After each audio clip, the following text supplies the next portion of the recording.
तो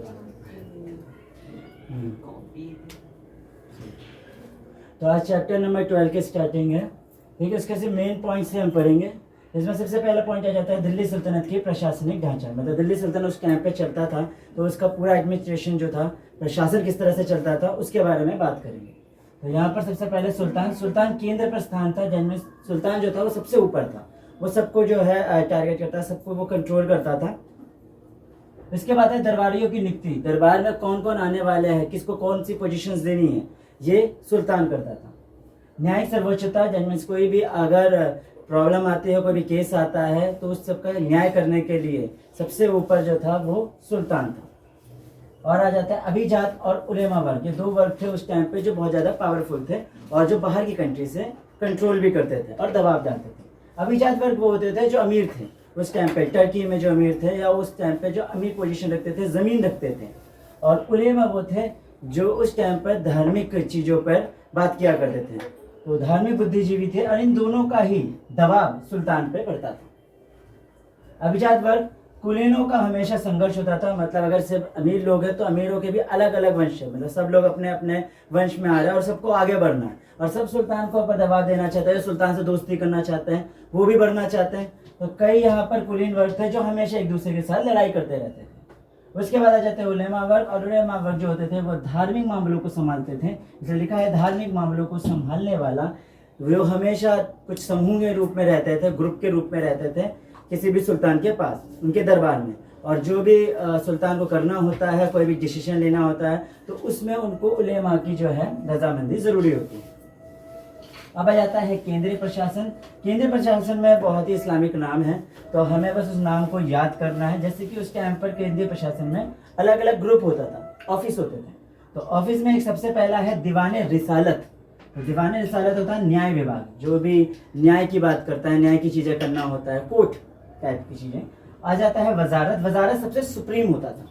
वजारत को दरबार का मुख्य पद कहते थे, जिसे वजीर भी कहते थे। आम भाषा में हम वजीर सुनते हैं, और वैसे उस टाइम पे दरबार में ऑफिस के रूप में ये वजारत था।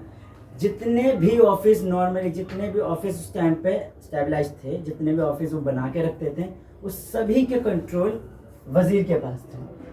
इसके बाद आता है दीवाने अर्ज। दीवाने अर्ज सैनिक देख रेख करता था, जिनमें कितने सैनिकों को भरना है, कितने सैनिकों की हमें ज़रूरत है और सैनिकों को किस तरीके से पे करना है। मतलब उस टाइम पे ज़मीन दे के पे करते थे, कैश दे के पे करते थे। जैसे अलाउद्दीन खिलजी कैश देता था और कैश पे से ज़्यादा सेना उन्होंने बढ़ाई थी और पावरफुल बनी थी। इसके बाद आ जाता है दीवाने ईशा, जो पत्राचार की देख रेख करता था, जिनमें कौन से डॉक्यूमेंट्स आए हैं, गए हैं, इस सारे डॉक्यूमेंट्स का जो देख रेख करता था वो है दीवाने ईशा।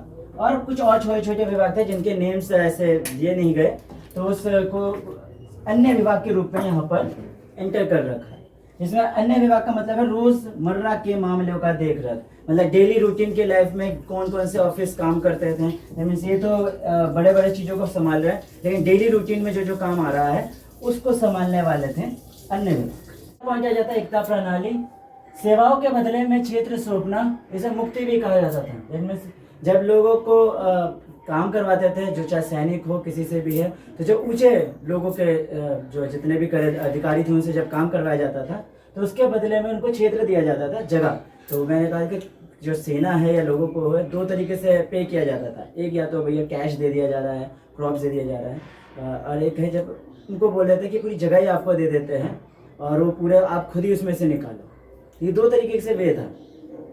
तो यहाँ पर जब सेवा करते थे, सेवा जो तो लड़ते थे उनके लिए, तो उन सबको एक एकता प्रणाली के रूप में उनको क्षेत्र दे देते थे और उसके बदले में वो उस क्षेत्र से जितना चाहे वहाँ पर अनाज निकाल सकते थे। वहीं पर स्थानीय प्रशासन कहा जाता है। तो गांव के प्रशासन की जो सबसे छोटी इकाई होती है, मतलब अगर किसी को कोई प्रॉब्लम हुई, कोई लफड़ा हुआ, तो सबसे पहले उसी पास जाए, वो स्थानीय प्रशासन था। इस दो पॉइंट के बाद आ जाता है अलाउद्दीन बाजार सुधार, जो सबसे मेन है यहाँ पर। अलाउद्दीन वो व्यक्ति थे जिन्होंने बाजार सुधार पे बहुत ज़्यादा नियंत्रण किया था, बहुत ज़्यादा अच्छा काम किया था बाजार सुधार से। एक तो उन्होंने कीमतों को स्थिरता दी, इनमें से अगर कोई भी कीमतें होती है वो या तो बहुत ज़्यादा उप जाती है या कभी कीमत गिर गई, लेकिन उन्होंने बना के रखा था कि अगर ये कीमत को मैंने ऐसे बना रखा है कि इसकी कीमत इतनी है, जिनमें कोई चीज़ 10 रुपये की है तो वो 10 रुपये की ही बनी रहे।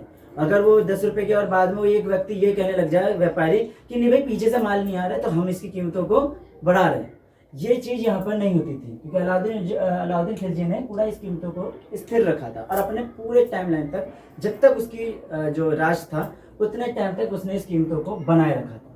कम कीमतों पर सैनिक की भर्ती, यही इसका लक्ष्य था। अगर बाजार नियंत्रण को ये रखेगा तो कम कीमतों पर ये क्या कर सकता है, सैनिकों की भर्ती कर सकता है, और जितने सैनिक इसके अंदर आएंगे वो उतनी ही जगहों को जीत सकता है। तो ये उसके लिए था, कम कीमतों पर उसने सैनिक भर्ती किए थे और इस लक्ष्य के कारण उन्होंने बाजार सुधार किए थे। कपड़ा, दास, मवेशी या और भी जितनी भी चीज़ें उस टाइम पर बाजार में बिकती थी, उसकी वो कीमतें उसने तय रखी थी कि इस कीमतों से बाजार में ज़्यादा नहीं लिया जा सकता। अब ये भी हो सकता है कि भैया अगर बाजार से लिया जा रहा है ज़्यादा तो फिर इसमें अलाउद्दीन खिलजी का हर तरफ जाएगा। उसके लिए उसने एक व्यक्ति को अपॉइंट किया था जिसको कहा जाता था शहना। शहना कहा जाता था। तो शहना क्या करता था, बाजार में वो घूमता रहता था और कहीं भी अगर कोई ज़्यादा ले रहा है तो उसको पकड़ता था। तो ये उसका था जिसमें कोई भी अलाउद्दीन खिलजी का उल्लंघन ना करे, जो भी उसने कीमतें तय की।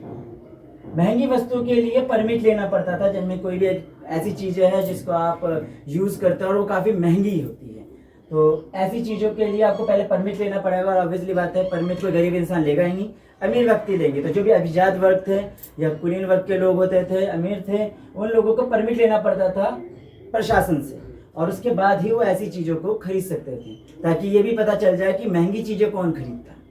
तो इस प्रकार से बाजार नियंत्रण तक हमारा क्लियर होता है।